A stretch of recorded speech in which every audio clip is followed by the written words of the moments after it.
Today I want to check out the halftime killer Dejavu by Cymatics. Halftime is the plugin by Cable Guys, which basically does the same thing as the new plugin by Cymatics, but the difference is that this costed €10, while this is a freebie. However, before progressing with my test, I want to mention that there is also Timeshaper by Cable Guys, which is also pretty cheap, and it's like the extended version of Halftime, where you have a full-blown multi-segment envelope generator for tweaking what the time variations you want to have sound like. So this is like 1,000,000 times more complex than this, and this has no like big version or anything. So if you want to have the full deal, you still have to go for Cable Guys. Now, what does this plugin do? Most of you might already know it because there are not a lot of alternatives on the plugin market, but if you don't know what it does, then I will just show you now.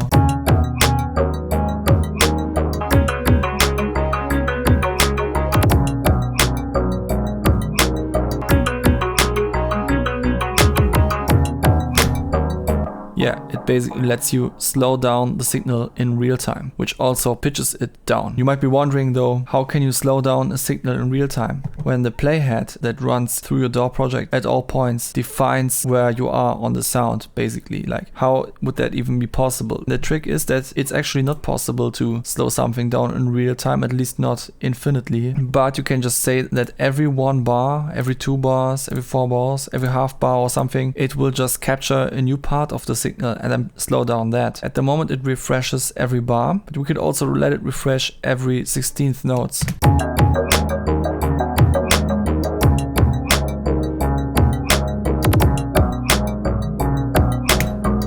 So as you can hear, that all has different effects musically. It's really nice to cycle through these options. So now I want to show you some things that are a little bit outstanding about plugins like this, instead of just the basic features. One of the things is that down here we have something that looks like a low cut and a high cut, because that's what the interface tells us. But this is actually a multi-band split. Currently I'm in the mode with the headphones symbol, which acts like this is a post filter.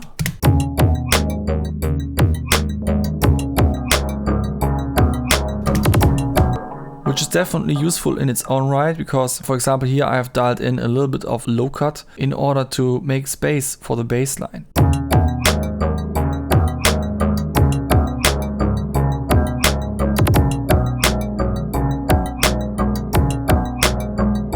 Did you hear how it was a little bit more rumbly when I turned it off? But there is also a different mode. When you click on this headphones to deactivate it, then this will be interpreted differently, and that's why I noticed that this is actually a multiband split and not a low cut and a high cut just by itself, because now everything that is below the low cut and above the high cut will be the dry signal.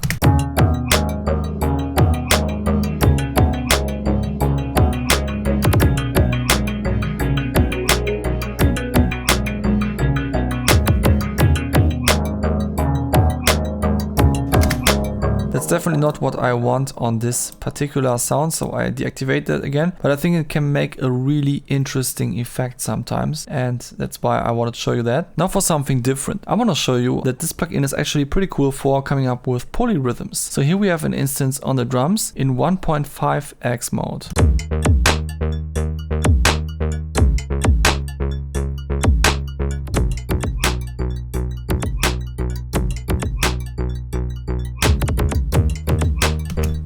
Did you hear that? By using a slowdown factor that is not an integer but like 1.5, we get more of a triad kind of sound. And when you hear that together with the dry signal, then you just get a unique new rhythm. Would be kind of cool if there were more options like that actually. And one thing that I don't like in particular is that 50% mix sounds pretty quiet. So instead of using that, I will now use an FX layer of Bitwig to have a little bit more control over the volume.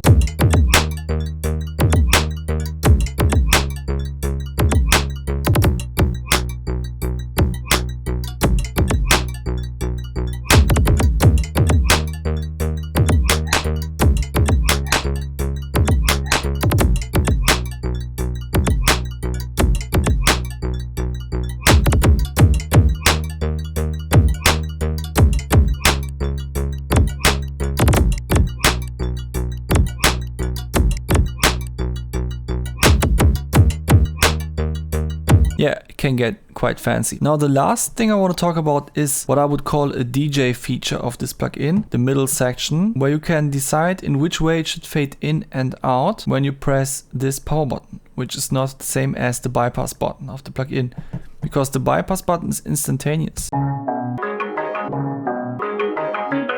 But the power button depends on how you set up the fade in and fade out setting. So now I have a fade in of 1/16, which means that every time I turn this on, it will be really fast, and the fade out is on 4 bars, which will mean that it will go for the course of these bars. And I think that this feature is meant for DJs or other types of performative situations, because then you can press this button and you can already start doing some other stuff in your DAW. You don't really have to maintain this anymore, you know, it will just do its thing. So let's try that now.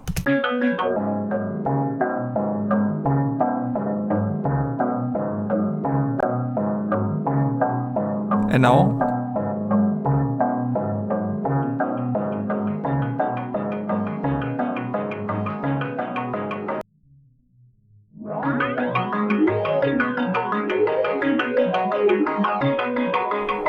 Now I just added an instance of Filter Plus to demonstrate that while this modulation was going on, I could do some other stuff already. So this would be pretty nice for performative situations. However, I think that the developers didn't think this through completely, because it will start immediately the moment you press on the power button. However, if you are performing something, then you will never precisely press this button the moment where you want it to happen, but maybe a little bit earlier or something like that. So there should be another knob that decides on which kind of measure it should quantize this action, so that when I'm pressing this and had this imagined parameter on, let's say, 8th notes, then it would wait until the next 8th note comes in the playhead and only then trigger the transition from enabled to disabled via the fade out, just to make sure that this transition would really be 100% clean. That would also make a lot of sense as an alternative for automating the mix parameter in a studio session, because it would ensure that this is sample accurate, which normal parameter modulation wouldn't be. But up until this point, without a feature like that, there wouldn't be any reason to use this whole thing in the studio, because you can just automate or modulate the mix knob. So I think adding a feature like that would not only boost the performative feature of this middle section, but would also make it usable at all in the studio. Now, one thing that I didn't talk about in this video was the smooth parameter, because I don't quite get it yet what its purpose is and why would I sometimes turn it up or down, because up until now the best position always seemed to be the middle one. Cymatics by Dejavu.